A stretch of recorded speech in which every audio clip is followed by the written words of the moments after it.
Sabemos que não somos os únicos seres vivos da Terra. Estima-se que existam 7,7 milhões de espécies de animais, e dessa quantidade, apenas 953 mil foram catalogadas. Apesar de termos semelhanças em relação a algumas espécies, as diferenças são bem mais notáveis. A consciência é uma delas. Mas o que exatamente é a consciência?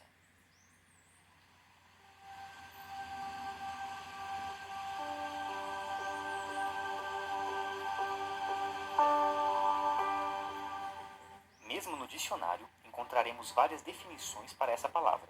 A mais geral é a de que consciência é a capacidade de natureza intelectual e emocional que o ser humano tem de considerar ou reconhecer a realidade exterior, objeto, qualidade ou situação, ou interior, como por exemplo as modificações de seu próprio eu, sendo essa uma das partes mais importantes.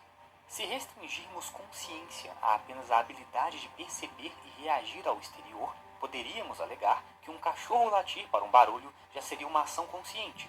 Porém, a consciência é muito mais do que isso. Olá, turma querida, Colégio Novo Horizonte. Nós estamos, a partir de agora, iniciando o estudo do capítulo 4, onde está se tratando sobre a questão da consciência. Lembrando que, em se tratando desse tema, já foi abordado nos capítulos anteriores, de forma indireta, de certa forma. Por exemplo, no capítulo 1, lá, quando se fala de consciência, se pressupõe a existência de uma consciência para que possa ser realizado algo. Né? Já está de forma indireta, nós falamos isso. Já no capítulo 2, nós tratamos sobre o surgimento da filosofia, que afirmava haver na consciência racional o impulso necessário para discutir e buscar a ultrapassagem da condição mítica. No capítulo 3, nós desenvolvemos um pensamento dialético. Agora, nesse novo capítulo, que é o capítulo 4, nós vamos especificar melhor essa questão.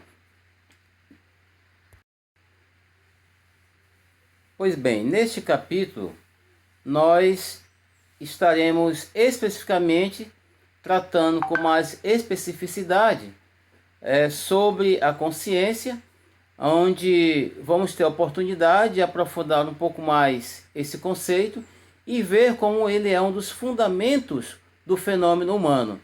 E aí a gente já inicia dizendo logo essa origem da palavra consciência, que vem do latim, que significa conscientia, ou conhecimento de algo, e esse algo que deve ser partilhado com alguém. Bom, em linhas gerais, há diversas obras filosóficas dedicadas a compreender e analisar as principais características dos seres humanos. No entanto, podemos afirmar que o elemento que melhor define o homem é a consciência. Por quê? Porque por meio dessa habilidade que chamamos de habilidade cognitiva, o homem consegue se relacionar com a natureza. Ora, se ele consegue se relacionar com a natureza, ele vai conseguir também se relacionar com o conhecimento, com a criatividade. Já nesse aspecto, e sobre o aspecto também biológico, o homem se constitui um ser que sabe que sabe. Então, este ser que sabe, nós chamamos de ser sapiens. Esse ser que nós denominamos de ser sapiens, ele tem a condição de elaborar diversos saberes e, simultaneamente, analisá-los de maneira crítica e reflexiva. Além disso, ele é capaz de avaliar se os valores e limites, em linhas gerais, no caso a consciência, pode ser concebida com a percepção das coisas que ocorrem interna ou externamente de acordo com sua realidade. Provavelmente, a definição sobre o que é consciência constitui um dos grandes desafios para a filosofia. É preciso que nós tenhamos a consciência de que a consciência nos permite analisar a realidade que nos cerca, toda essa realidade que está ao nosso redor. Então, a consciência, elas estão armazenadas aí os pensamentos. É na consciência que os nossos pensamentos estão armazenados. Então, os filósofos, por exemplo, René Descartes, ao lançar seu axioma, que ele vai chamar de penso, logo existo, que é o cogito ergo sum, ele concebe a consciência com uma estrutura e referência para todos os saberes.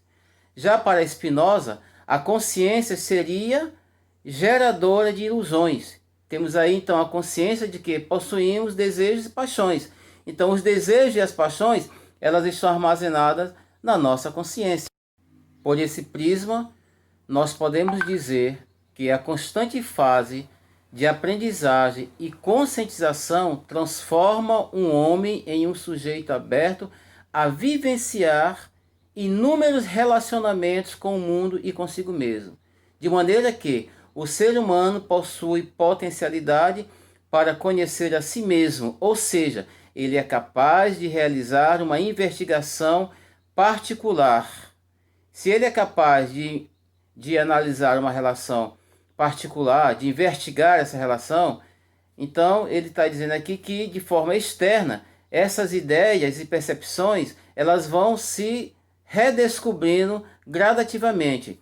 Então, o ser humano possui potencialidade para conhecer a si mesmo, ou seja, ele é capaz de realizar uma investigação particular, examinando seus ideais e percepções, descobrindo aí vários mistérios do mundo.